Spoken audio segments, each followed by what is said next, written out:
In particular, Britt, and you mentioned he did have this economic speech, but I think by and large, I think it's been sort of the new Trump that we've seen over the last few weeks, him looking presidential in Mexico, for example. All of that's contributing, I think, to the fact that people think he's up to the job, at least in that aspect. They still have questions about him on foreign policy and some of these other issues. But on the economy, he seems to be gaining, the trust of voters on that issue. As you sift, as I know you do on a daily basis, through all the polling information and all the political news, because your website is so steeped in it, what else are you seeing out there that may be affecting this race? Well, there are a couple other factors that are going on. Number one, Trump has consolidated Republicans. He's now polling, in most polls, he's polling as well as Hillary Clinton in terms of his support among Republicans as she's got with Democrats. He's also expanded his lead among independents. Independents have leaned Trump's way for most of this race. They did tighten up in this a few weeks ago, but he's now expanding his lead among independents as well. And so you take those factors into account, and it's one of the reasons that he's now back in this race nationally and certainly in a lot of these battleground states. We're going to get into the battleground states a little later. I think it's worth noting here that Mitt Romney got, 93% on Election Day, 93% of Republicans. Trump is up to about where among Republicans, and based on what you're seeing? He's in the high 80s, low 90s, depending on the poll you look at. And again, that's roughly even with Hillary Clinton. And so that's one of the things that a lot of Republicans have come home to Trump over the last few weeks. And we'll see whether that trend continues and whether he can keep his lead among independents. There was a time not terribly long ago where if a candidate could win his or her base and win the independents, even by a small margin, you'd win the election. Romney won the Republicans by 93%. He won independents by 5 percentage points and lost the election. So what kind of a margin does it appear to you that Donald Trump would need among independents in order to pull this election out? That's a great question. I mean, I think he'd need at least, like you said, Romney won by a few percentage points. He's going to at least need that.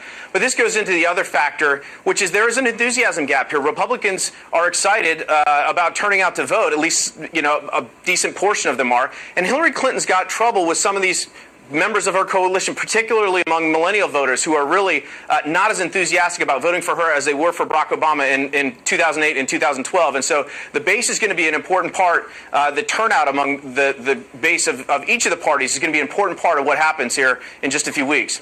Yeah, I guess Mrs. Clinton will have to be hoping that her superior ground game will offset the enthusiasm gap. She will, but again, this is one of those elections where, she's already spent $150 million against Trump. It hasn't seemed to have much effect in the same way that Republicans did that in the primary, and it didn't seem to affect him. Trump didn't have much ground game in the primaries. He doesn't seem to have much now, but it doesn't seem to be affecting him, at least in the polls right now, but it might on Election Day. Very interesting, Tom. Thanks very much. Today, are at best limited. And in that memo, Mark Pence said that they should do nothing explicit about it and stay away from it and talk instead about their own values. But there's a written document by a Clinton staffer mentioning this issue. Then comes the strange case of... Let me interrupt you, Carl. She never said anything about this, right? She never said anything on this. She never said... Correct? No. She never did anything about it. And did anybody in the campaign publicly say anything about it? Well, two cases in that instance. Patty Solis Doyle, who was Clinton's campaign manager back into the 2008 race, just today acknowledged again, this was public information at the time, that there was a volunteer coordinator in Iowa back in 2008 who essentially forwarded a bunch of emails. There were lots of emails going around in the campaign back then that Obama might not be an American and wasn't born in Hawaii but was born in Kenya. Well, when that Iowa volunteer forwarded it, she got sacked. And so there's evidence of the Clinton campaign trying to shut off any connection to it at all. Having said that, Donald Trump today really sort of tied the knot on it by saying, no, he was born in the U.S., he's a citizen. Okay, Carl, thanks very much. Trump's critics on the birther issue were not about to let him off the hook, and some pronounced the whole birther movement, if it can be called a movement, racist. That race is the primary determinant of human traits and capacities, and that racial differences produce an inherent superiority of a particular race.